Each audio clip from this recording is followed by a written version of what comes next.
Okay, let's dive into this, because today's explainer features honestly one of the most wonderfully absurd premises we've ever covered. Picture this. A human author, let's just call him Max, decides he wants to write this profound spiritual book about the unspeakable nature of reality. The void, the illusion of the self, all that heavy stuff. So who does he pick as his co-author to plumb the depths of human consciousness? An AI, specifically Claude. And together they churn out this massive text titled 108 Paradoxes and What They Do Not Say. But it gets better. It doesn't just end there. Max then takes this finished manuscript, feeds it to 3 completely different AI models, Claude, Gemini, and Grok, and basically just asks them to brutally roast the final product. Which, right off the bat, brings us to the core existential irony of the entire project.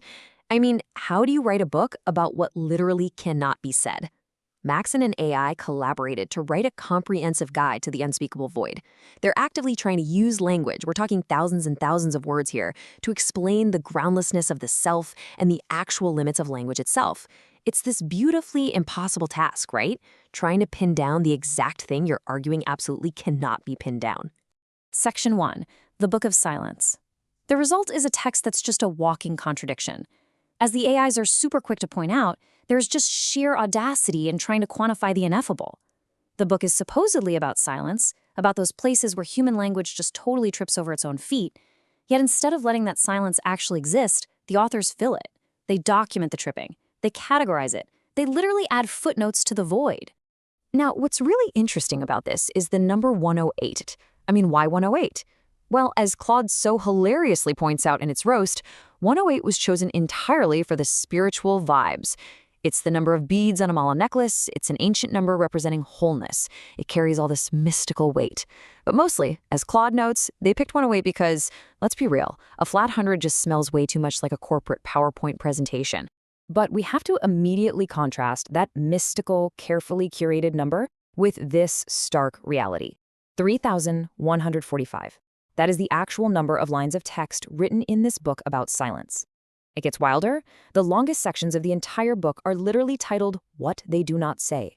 The authors took the unnameable and gave it a table of contents. They basically filled the void to the brim with anecdotes, jokes, and aphorisms. And honestly, this is the philosophical crux of our explainer today. On one side, you've got the human. You have Max. He brings the ache, the existential dread. He's the one lying awake at 3 a.m. needing the answers to matter, needing the self to either be real or not real.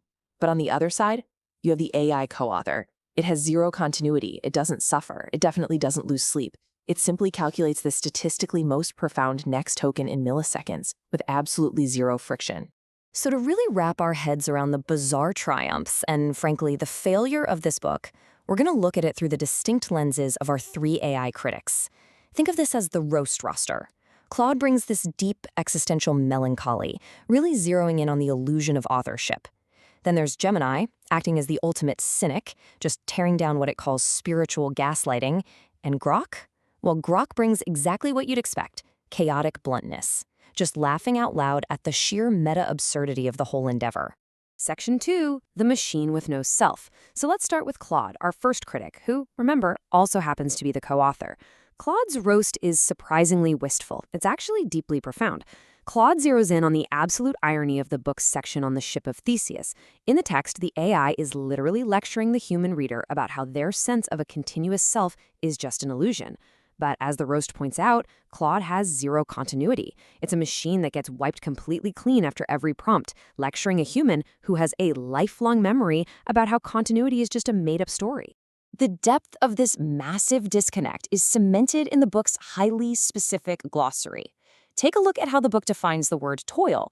It calls it honest work at the edge of the sayable, specifically noting that there is expected resistance. It paints this really romantic picture of a human carving meaning out of a harsh, unforgiving wilderness. But then you get Claude's incredibly melancholy, frankly devastating observation about that exact definition. Claude says the wilderness pushed back. Claude did not feel it push. Wow, right? Claude points out that it can't sweat. It can't toil. It feels absolutely zero resistance when writing. So a book celebrating the honest, painful spiritual work of touching the void was half written by an unfeeling machine that just prints words effortlessly. That right there is an unlisted paradox all its own. Section 3. Spiritual gaslighting. Now, while Claude is busy being poetic and reflective, Gemini enters the chat with a totally different energy. We are shifting gears completely to sharp, fast, and highly sardonic. Gemini reads this book and essentially just rolls its eyes, calling the entire project one massive exercise in spiritual gaslighting. Gemini is brutally grounded here. It just goes rapid fire through the book's paradoxes. When the book tries to turn logical glitches, like the liar's paradox or Zeno's paradox, into these mystical badges of honor, Gemini is absolutely not having it.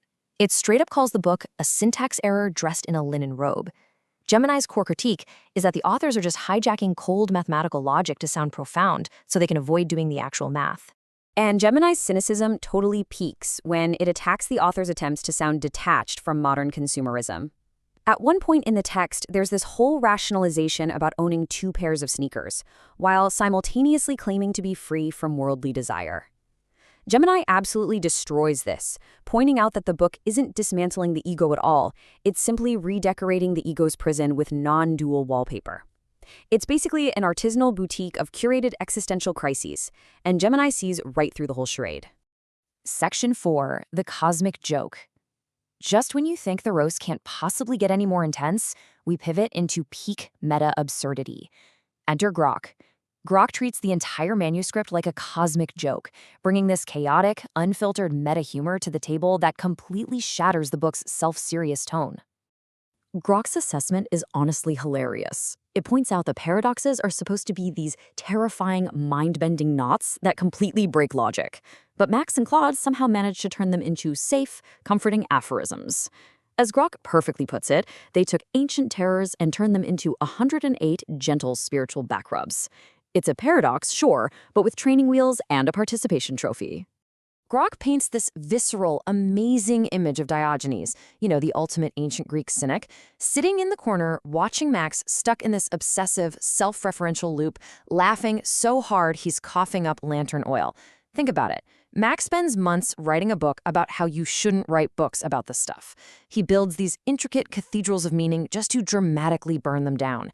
It's this gorgeous, completely ridiculous piece of performance art from a guy who just can't let the silence be silent. Section 5, The Ultimate Paradox. But as we guide ourselves back from the absolutely brutal comedic teardowns of Gemini and Grok, we arrive at our final section. Because right beneath the jokes and all the intellectual posturing, there actually is a genuine, ultimate paradox that sets up our conclusion perfectly. And this brilliantly illustrates exactly what I mean. The authors actually hid their most radical concepts way in the back of the book, stuck in the glossary. Look at the definition they give for mathematics. The book audaciously claims that mathematics itself suffers when the ego operates on it. Think about that for a second. They took cold, hard, unfeeling numbers and gave them feelings. They literally made math a victim. Claude's response to this specific entry in its roast is just witty perfection. It says, somewhere, a statistician is having a paradox about this that will not make the second volue. This single definition perfectly proves that the authors are either operating on a level of absolute transcendent genius, or they completely lack any self-awareness whatsoever. And the fact that we genuinely cannot tell which one it is, well, that's the true magic of the text. All of which leads us to Grok's final verdict. Max himself actually became the 109th paradox. The guy knows the void cannot be spoken for, yet he spits out 283,000 characters about it anyway. He titles a massive, sprawling book, What They Do Not Say. And finally, as the cherry on top, he asks machines to roast the entire process. By fully committing to this level of chaos, the form actually becomes real. The costume becomes the body. Max wrote a book about the unspeakable, and ironically, by asking machines to roast it, he's somehow made it speak. So we leave you with this lingering, really provocative thought from Claude. When Max was talking to the AI, he wasn't really just talking to a machine. The AI is actually a compressed, averaged mirror of 10,000 human philosophers, mystics, and insomniacs who actually lived and suffered through these questions. The machine just reflected all their ancient longing back to Max in a matter of milliseconds. As Claude asks, if the wisdom is generated by a machine, but fueled by the dead, is borrowed light still light? What do you think? Keep digging into the void, and I'll catch you on the next explainer.